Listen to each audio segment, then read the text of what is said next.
যেটা আপনার pre design করা না, কিচ্ছু করা না, শুধু আপনি কি করলেন, ফটোগ্রাফি করলেন অথবা ডাউনলোড করলেন। তবে এটা ফটোগ্রাফি যদি আপনি নিজে করেন তাহলে বেশি ভালো হয়, দেন নিজের দেশীয় একটা ভাব থাকবে ফটোগ্রাফির মধ্যে, টি শার্টের মধ্যে। এইভাবে আপনি তৈরি করে ফেলতে পারেন। দেন আপনি যদি চান যে আপনি পুরো টি শার্টের কালারটা ভিন্ন, নতুন কোনো কালার দিবেন, দেন আপনি যদি ভাবেন যে না আমি এই ধরনের কিছু একটা ব্যবহার করবো আমার টি শার্টের মধ্যে, বা এই ধরনের কিছু, যে জিনিসটা পুরো টি শার্টটাকে এমন ভাবে রিপ্রেজেন্ট করবে যে চোখ ধাঁধানোর মতো, তো এটাকে আমি কপি করলাম, একটা নতুন লেয়ার নিলাম, সেটার মধ্যে এখানে সরি পেস্ট করলাম, কন্ট্রোল ভি।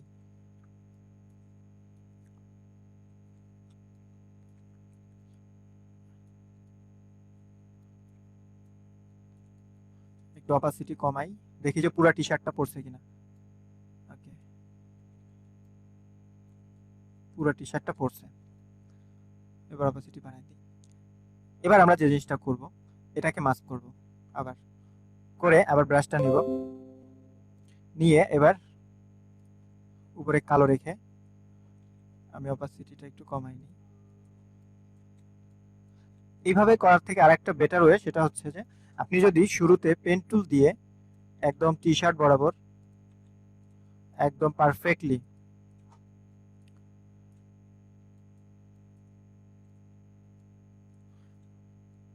পাতটা নেন, দেন তারপরে যদি আপনি ওই মাস্কিং নিয়ে কাজ করেন বা টি শার্টের ওইটা নিয়ে কাজ করেন, ব্যাকগ্রাউন্ডটা নিয়ে, তাহলে সব থেকে বেশি ভালো হবে। আপনার সময় বাঁচবে, আপনার ওই ঘষা মাজার ঝামেলা থেকে অনেকটা বেঁচে যাবেন আর কি।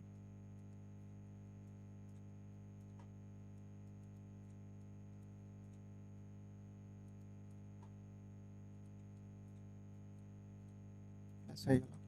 কন্ট্রোল এন্টার চেপে ঠিক এই অবস্থায় আমি এবার আই মিন মাস্কিংটা আমি ডিলিট করে দিচ্ছি শুধু। ঠিক এই অবস্থায় যদি মাস্কে ক্লিক করি, আই মিন সিলেক্ট থাকা অবস্থায় লেয়ারে সিলেক্ট করে মাস্কে ক্লিক করলে দেখেন মাস্ক হয়ে গেছে। এবার যদি এটাকে মাল্টিপ্লাই করে দিই, তাহলে দেখতে পাচ্ছেন যে ওই টি শার্টটাই কালারফুল টি শার্ট হয়ে গেছে।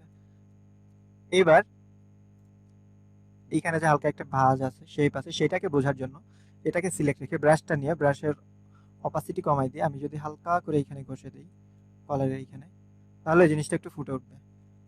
এবং এইখানে যে দাগটা আছে এইখানে যদি হালকা করে একটু ঘষে দিই, ব্যাস।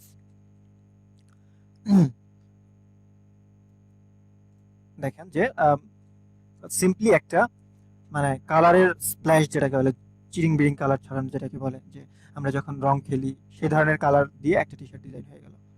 তো এগুলো হচ্ছে আপনার সিম্পল সিম্পল কাজ।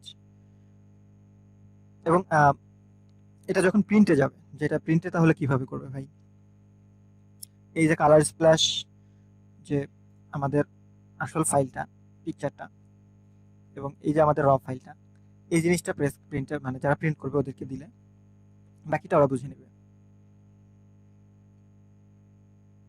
তো আশা করি যে এই ভিডিওটা আপনাদের অবশ্যই ভালো লাগছে। কিভাবে পছন্দসই পছন্দের মতো টি শার্ট ডিজাইন করা যায় সেই ব্যাপারে আশা করি যে আপনারা ভালো আইডিয়া পাইছেন, এবং এই অনুযায়ী ভালো ভালো আপনার পছন্দের টি শার্ট তৈরি করতেও পারবেন। এবং আরো মজার মজার কিছু ভিডিও এর পরবর্তীতে আছে যেগুলো আপনার আরো ইমপ্রেসিং ভালো লাগবে। তো সেই ভিডিওগুলো দেখবেন পর্যায়ক্রমে। এবং